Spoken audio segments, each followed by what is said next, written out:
Hey guys, Alex here, and welcome to episode 1 of Let's Build a Nighthaunt Army. In this video series, we're going to be building, painting, and creating a Nighthaunt project together, and after we've finished it, throw it into the fires of battle against the other forces of the mortal realms. Showing every single step of the way, building, painting, creating, playing, and seeing how it fares under our leadership. After that, we shall bring it back into the hobby room and seek our improvements together.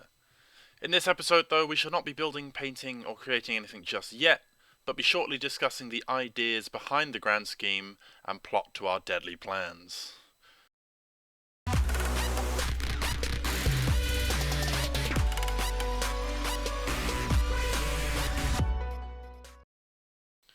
Now, Nighthaunt hold a dear spot in my heart.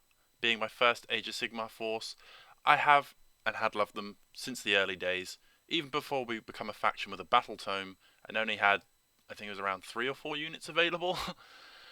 I always felt like I haven't really paid them the justice they deserve though, and after turning away from them after the first couple of years, I have to admit, I have rarely looked back on my Nighthaunt.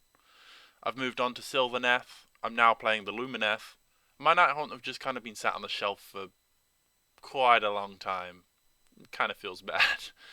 And the reason for this is not because I don't like the Nighthaunt anymore, but just as they became and still continue to become more popular, I've always wanted to do more with mine. I'll show you now how the colours have changed over the years. I used to start out with an easy classic wash, like dry brush, ethereal idea, before moving on to a more rusted desert theme, which I was inspired to do by Midwinter Mini's Desert Necrons tutorial. And yeah, just as the faction came out, you see more people doing more awesome things with them, and to me, I was just kind of like, I'm taking this very easy approach and I'm just kind of not happy with it, that I'm not giving my best efforts to one of my favourite factions. And that kind of mindset just made me not want to do the hobby on my Nighthaunt. But I took a little break from them and then I started learning other skills and other things with my other projects. And I started learning how to wet blend. I came back and I'll show you a picture just now. I started playing around with these blues while wet blending. And that kind of inspired me to pick up my Nighthaunt again and think, okay, well, now I can do more with them and we can put our best efforts into our favourite faction. And I played around with the idea with a few different colours and I mixed in this purple and I really liked it. So we have this purple and blue wet blend fade going on.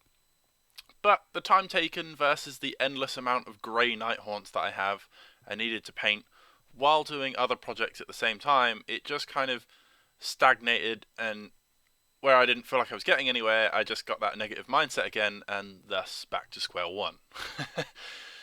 But the time has come. We're back where we started, new, fresh, focus on the Nighthaunt, as it should be, as they deserve, and here we are. We're going to do this brand new video series. We're going to do it together, motivating each other, and we're going to get all the Nighthaunt done. Normally when starting a project, I'm very much for a gaming element. As much as I love the hobby element, I love putting things together, I love painting, the end result for me is to be playing on the table. Not at the most high game-breaking, gamey, every inch perfect level of rule bending possible, but like I like to build an army to play to win and be competitive enough to, take on anyone and have a good stand at it. So normally I'd write up an army list, get the models, and work towards that list. But I think this time we're going to try and have a little bit more fun with it. We're not going to have the list up straight away, and we're working the competitive element as we're going.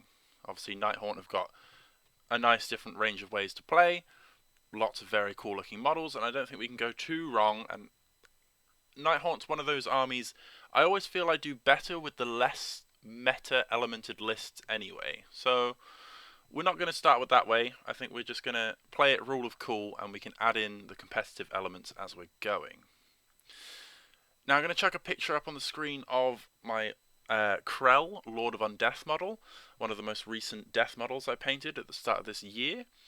Now I've moved on to this really cool, rocky, blood-themed cork bases, and I think they look really good.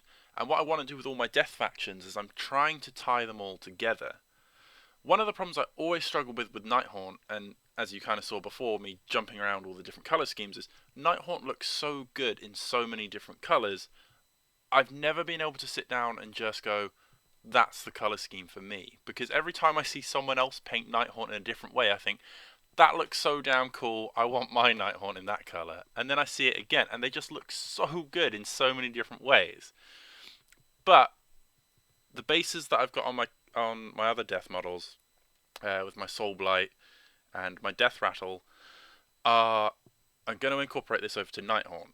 So that's going to be our starting foundation. This kind of rocky outcrop, kind of outlandish, but with blood pools and skulls and just, kind of that element scattered throughout it. So with that kind of in mind, now we got to be back to square one.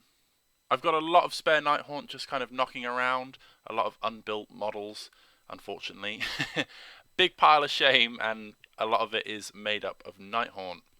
So what I was thinking is I've got those. I've also got a Mortal Realm subscription, which I played around with a few of the Nighthaunt, the Chain Rasps from the first one. I picked up a couple of issues of the first one, which came with 10 Chain Rasps, because it was like $1.99, I think it was. So what I think we should do to start with is take 10 Chain Rasps, do 10 different color schemes, stick them all on the same basing, and if you guys want to come up with any ideas, please feel free to throw them down in the comments below of kind of color schemes, what you think could work. Bear in mind that we're going to go with those kind of cork, rocky, blood themed bases, or I'll leave a link in the description to this video. You guys might have heard me mention it before. We've got the Nighthaunt group on Facebook. I'm going to make myself a personal post on there. I'm going to be asking guys. So if you guys want to jump in, show pictures of your Nighthaunt, or have the discussion over there, then feel free to do that as well. And I think, yeah, if we do the 10 Chain Rasps, we do kind of 10 different ideas, see how they all look, and it's going to be good. And I hope you guys all join me in this journey. I would love to hear any feedback along the way. And, by doing this, I'm hoping it will keep the inspiration going for not only just for myself to actually push through and get this Nighthaunt done, but if any of you are in the same boat where you kind of struggle with your Nighthaunt a little bit, maybe just need that little bit of inspiration, a little bit of push, and together we can build this project and hopefully help you do yours as well. So I know this is just a short kind of talk. And in the next episode we'll be getting cracking, and it's going to be lots of actual footage and showing how everything's done along the way. But I just wanted to do this little introduction piece before we get going. So again, I hope you guys will join me on this this project as I inspire you, and you guys can inspire me, and it will help motivate you to do your own Nighthaunt projects. As always, stay safe and happy wargaming, guys.